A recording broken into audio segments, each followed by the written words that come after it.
Joining me this afternoon is Mr. Dharmendra Pradhan, Union Minister for Education and आपकी तो मुस्कुराहट ही सब कुछ बता रही है धर्मेंद्र प्रधान जी। आज बीजेपी में अगर किसी की से भी पूछो तो बस मुस्कुरा रहे हैं। ये बंगाल की जीत का मैसेज क्या है और ये बीजेपी के लिए कितनी बड़ी जीत है? देश की जीत है नाभिका जी। आपको मैं याद दिलाऊं, 1905 में उस समय की बंगो भंगो हुई थी, उसके एक हिस्टोरिकल और कल्चरल बैकग्राउंड था। उस समय की पीड़ा को इस बार बंगाल की जनता ने डेमोक्रेटिक राइट्स को आप साबित करते हुए जो निर्णय किया है, ये विजय बंगाल की जनता की है, बंगाल की सामान्य लोगों की है। इसकी एक राष्ट्रव्यापी इम्पैक्ट आएगा, ऑल इंडिया इम्पैक्ट आएगा। इसमें निश्चित रूप में भारतीय जनता पार्टी उसकी नेतृत्व कर रहा था। प्रधानमंत्री नरेंद्र मोदी जी की लीडरशिप में हम लोग चुनाव लड़ रहे थे। बंगाल की जनता ने उस लीडरशिप को, उस पॉलिसी को, उस वादे को भरोसा करने के लिए हम उनको आभार प्रकट करते हैं। धर्मेंद्र प्रधान जी, टीएमसी का कहना है कि आपको पूरी मदद मिली इलेक्शन कमीशन से, एसआईआर हुआ, ईडी सीबीआई आपके साथ थे, बल्कि उनका कहना है कि बस अब राफेल जेट ही मंगाने बाकी रह गए थे। बाकी तो इतनी फोर्सेस और इतने आपके अलायंस पार्टनर्स इलेक्शन कमीशन और ईडी मिलाकर थे। उन्हें क्या जवाब देंगे आज? ठीक है, उनको जवाब बंगाल की जनता ने दे दिया नाविका जी। वो उसमें से अगर उनमें थोड़ा भी नैतिकता, थोड़ा भी उनको ध्यान देना चाहिए। संदेश खाली में और अर्जीकर घटना में जो 2 विक्टिम थे, उनकी विजय टीएमसी के प्रति सबसे बड़ा उत्तर है। जिस ढंग से बंगाल की आदिवासी जनता, बंगाल की एससी कम्युनिटी, बंगाल की मतवा, बंगाल की गरीब लोग, बंगाल की भद्र लोग, बंगाल की सर्व समाज के लोग, जिस कोई भी जिला नहीं, मैं अभी थोड़ा थोड़ा फीडबैक ले रहा था। मैं जिस इलाका में काम करने गया था, झारग्राम में हमारी इंटरनल असेसमेंट में प्रारंभ में कहा गया कि वहाँ शायद हमारे लिए चुनौती ज्यादा है, लेकिन मैंने वहां काम कर रहा था, वहां तो कोई एसआईआर के बहुत इम्पैक्ट नहीं था, वहां तो कोई बहुत ईडी सीबीआई के विषय नहीं था। बंगाल के सबसे पिछड़ा इलाका बढ़ चढ़ के इस बार वोट किया है और ममता जी को हराने के लिए वोट दिया है, टीएमसी को हराने के लिए वोट दिया है, भय और अत्याचार के खिलाफ वोट दिया है।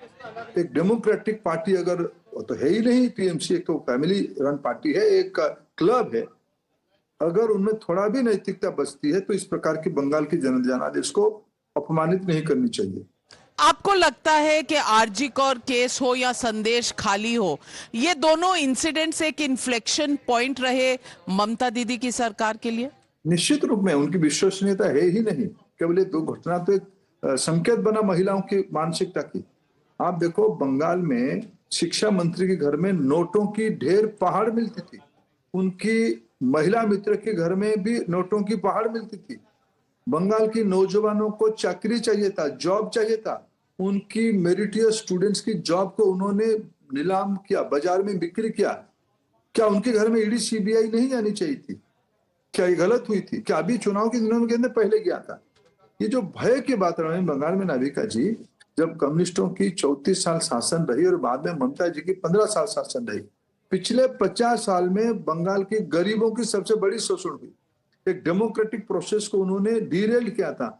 मैं भारत के चुनाव आयोग को धन्यवाद दूंगा, उनका आभार प्रकट करूंगा। इन्होंने यथासंभव एक निष्पक्ष प्रक्रिया अपनाई। ऐसा नाम पहली बार नहीं चुनाव आयोग ने किया, पहले भी हुई है, इस बार उनको क्यों आपत्ति हो रही है? बंगाल में निष्पक्ष चुनाव आवश्यकता थी, चुनाव आयोग ने उसको करवाया, निष्पक्ष चुनाव कराया, तो जनता ने अपना निर्भय मतदान दे दिया और उनको सत्ता से बेदखल होना पड़ा है। कहा जाता था बंगाल में एक एम फैक्टर है, यानी कि जो 30% माइनॉरिटी वोट है वो वहां से गिनती शुरू होती है ममता बनर्जी की, और बीजेपी 0 से शुरू करती है, ममता बनर्जी और तृणमूल कांग्रेस 30 से शुरू करते हैं। इस बार क्या हुआ? देखिए, मैं आपको थोड़ा फिर विनम्रता के साथ कहूं, ये विजय क्षमा पर हमारी आइकॉन, हमारी विचार के प्रतिष्ठाता, राजनीतिक नेतृत्व श्यामा प्रसाद जी की लिए ये सच्ची श्रद्धांजलि। मैंने कहा कि 1905 को याद करिए। ये भारत किसके हाथ में रहनी चाहिए? क्या घुसपैठियों के हाथ में रहेगी? क्या भारत के संसाधन भारत के गरीबों के लिए जाएगी, बंगालियों के लिए जाएगी या घुसपैठियों के लिए जाएगी? यह मुद्दा था। जिन लोगों ने इसकी एक वीटो बना के रखा था, वोट बैंक की राजनीति जो करते, तुष्टीकरण करते थे, बंगाल की सर्वदूर बहुमत ने उसके खिलाफ मत दिया है। एम फैक्टर नहीं है, बंगाल की जनता की विजय है। मैं बधाई देना चाहती हूं आपको असम की जीत के लिए। असम में भी लगभग 97-99 ये आ रहा है। पहले बीजेपी की 60 सीटें थी, इस बार 90s में है, वहां भी जनमत आपका बढ़ा है। तीसरे कार्यकाल में ये बड़ी उपलब्धि है। इसका श्रेय आप किसको देते हैं? ये जो गौरव गोगोई और पवन खेड़ा जी ने हिमंत बिस्वा शर्मा और उनके परिवार के खिलाफ एक जंग छेड़ी, उसको? ना ना ना, मैं आपको कहूं, पिछले 12 में नाविका जी, मैं उड़ीसा से आता हूं, मैं पूर्व भारत का। आजादी के उपरांत अनेकों सरकार दिल्ली में बैठी है, लेकिन पिछले 12 साल में प्रधानमंत्री नरेंद्र मोदी जी ने पूर्व भारत को जितना महत्व दिया है, पूर्वोत्तर भारत को जितना महत्व दिया, उनको कहा अष्टलक्ष्मी है हमारी। जितने बार दोहरा प्रधानमंत्री जी ने नॉर्थ ईस्टर्न स्टेट्स में किए, जितने बार उन्होंने, हमारे पास सरकार तो देश सेवा का दायित्व तो हमको अभी मिलेगा बंगाल में, 2 साल पहले हमको उड़ीसा में मिला है। एनडीए के शासन बिहार में हमारे पिछले 20 साल से चल रहा था। झारखंड में हमारी सरकार कभी आती है कभी जाती है, छत्तीसगढ़ में हमारी सरकार कभी आती है कभी जाती है, लेकिन जो पूर्वोदय की कल्पना प्रधानमंत्री जी ने किया है, मैं नहीं मानता हूं इतने बड़ा दायित्व, इतने बड़े विकास के काम, इंफ्रास्ट्रक्चर हो, ह्यूमन सोशल सेक्टर हो, हेल्थ हो, एजुकेशन हो, लाइवलीहुड हो, जितने काम ईस्टर्न इंडिया में हुआ है, इसके क्यूमुलेटिव इंपैक्ट, बंगाल एक बड़ा प्रांत आखिरी में था, बंगाल में कुछ एडिशनल फैक्टर था, बंगाल उपेक्षित था। ये सारे का सिर्फ प्रधानमंत्री नरेंद्र मोदी जी की पूर्वोदय पॉलिसी की, अष्टलक्ष्मी पॉलिसी की बड़ा एंडोर्समेंट है। धर्मेंद्र प्रधान जी, आप केंद्रीय मंत्री हैं, तो आपसे केंद्रीय सवाल पूछती हूं। इस चुनाव में 3 रीजनल सत्रप जो हैं वो ध्वस्त हुए हैं। डीएमके बाहर हो गई सत्ता से, तृणमूल कांग्रेस बाहर हो गई सत्ता से, लेफ्ट पार्टीज अब इस देश में कहीं पर किसी सरकार में नहीं है। आप मानते हैं इसका असर 2029 के लोकसभा चुनाव पर होगा?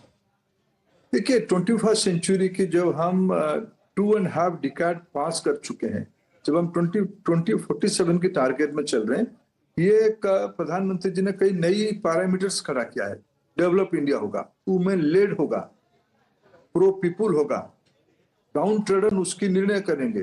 कई मनमोहन सिंह जी की यूपीए की सरकार, कांग्रेस सरकार कहता था संसाधनों के ऊपर पहला अधिकार माइनॉरिटी के, हम कहते हैं संसाधनों के ऊपर पहला अधिकार गरीबों की है, महिलाओं के लिए, युवाओं के लिए।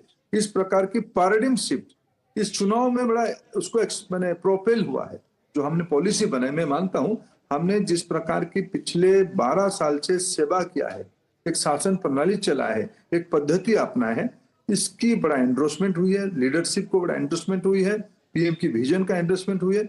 निश्चित रूप में ये आप एक छोटे मोटे घटना से उसे मत जोड़िए। कुल मिला के प्रधानमंत्री जब महिला आरक्षण की डिबेट कर रहे थे, उन्होंने बड़ा विनम्रता से अपोजिशन को समझाया था, भाई आप ही श्रेय ले लो, छेड़ो मत, मातृशक्ति को अन्याय होने मत दो, हम मिलके करेंगे, आप ही ज्यादा श्रेय लो। लेकिन अपोजिशन ने विशेष करके राहुल गांधी की अहंकार, राहुल गांधी की अड़ियलपन, पूरा चीजों को गुमराह किया था। उस दिन में उन्होंने कहा था पछताओगे, you will repent, you have to pay price, now they have to pay price, उनको पछताना पड़ेगा। बहुसंख्यक के आकांक्षा को, इमर्ज एस्पिरेशनल सोसाइटी के आकांक्षा को जिन्होंने ध्वस्त किया है, उनको भुगतना पड़ा है। हम उस विषय को पहले भी कह रहे हैं, अभी भी कह रहे हैं, हमारी दायित्व बढ़ रही है। भारत की जनता अभी बीजेपी सेंट्रिक एक दृष्टि को आगे देख रहा है। राहुल गांधी, बहुत से लोग सवाल उठा रहे हैं, इस वक्त मस्कट में है, ऐसा रिपोर्ट्स बता रही हैं। इस पर क्या कहेंगे आप? मैंने पहले भी कहा, दिवालिया व्यक्ति है, बैंकक्रप्ट व्यक्ति है, अस्थिर व्यक्ति है, मानसिकता सही नहीं है, भारत नहीं समझते हैं, जिम्मेदारी क्या नहीं जानते हैं, मर्यादा क्या उनके शब्दकोश में नहीं है, शालीनता शब्दकोश में नहीं है। वो मानते हैं कि मेरे परिवार की जागीर है ये देश, हम जैसे चाहेंगे ऐसे ही रहेंगे। भारत की डेमोक्रेसी ने उसको सरे से अस्वीकार किया है, उनको रिजेक्ट किया है। धर्मेंद्र प्रधान जी, अंत में एक ही सवाल पूछूंगी। आप साउथ ऑफ इंडिया में कोशिश करते रहे हैं। तमिलनाडु में एक जगह भी थी तीसरे फोर्स की, लेकिन वहां बीजेपी को नहीं स्वीकारा है, नए फेनोमिनन विजय के रूप में आए हैं। इस डेमोक्रेटिक चेंज को आप क्या कहेंगे?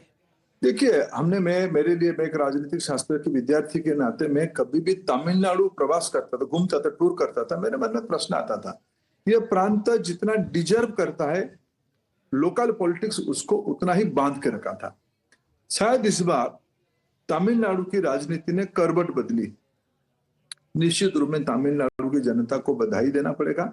उन्होंने एक मोनोपोली पॉलिटिक्स को, एक डिस्ट्रक्टिव पॉलिटिक्स को अंत किया। ये मेरे लिए, एक स्टूडेंट के नाते मेरे लिए ये अंडरस्टैंडिंग है। केरल में हमको और मेहनत करना पड़ेगा। पौंडीचेरी में हमारे इंडिया की शासन बनी, कर्नाटक में हम एक बड़ा राजनीतिक शक्ति है, तेलंगाना में राजनीतिक शक्ति है, आंध्र में हमारे इंडिया की शासन चल रही है। जो साउथ ऑफ इंडिया जो कहते हैं ना, धीरे धीरे आज भारतीय जनता पार्टी की विचार परिवार, भारतीय जनता पार्टी की पॉलिसीज, प्रोग्राम, अंत्योदय की योजना, तो प्रधानमंत्री जी ने कहा सबका साथ सबका विकास, सबके लिए प्रयास और सभी की विश्वास, इस फिलोसफी को, अंत्योदय की इस फिलोसफी को आज सर्वदूर ग्रहण किया जाता है। मैं इस बार के चुनाव को, तो पौंडीचेरी का हो, केरला का हो, तमिलनाडु का हो या वेस्ट बंगाल और आसाम का हो, सारे में एक पैटर्न देख रहा हूं। भारत आगे बढ़ना चाहता है। 2047 टारगेट इज अनस्टॉपेबल। जो उसके रास्ते में आएगा वो फेंका जाएगा। हमारे साथ जुड़ने के लिए और अपने व्यूज शेयर करने के लिए बहुत बहुत धन्यवाद। झालमुड़ी, रसगुल्ला और मार्च का जो जीत हुआ है, आज शायद बीजेपी उसको सेलिब्रेट कर रही है।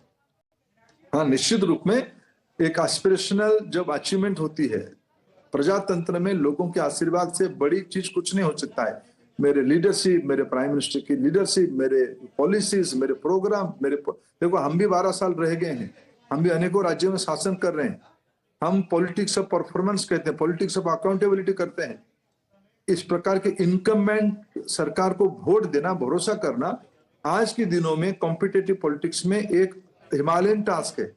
जनता ने हमें भरोसा कर रहा है। इससे बड़ा आशीर्वाद, इस बड़ा सौभाग्य, हम सब सौभाग्यशाली है, उस आशीर्वाद का हम लोग लाभार्थी। Thank you very much, Dharmendra Pradhan. Thank you for joining me here on Times Now.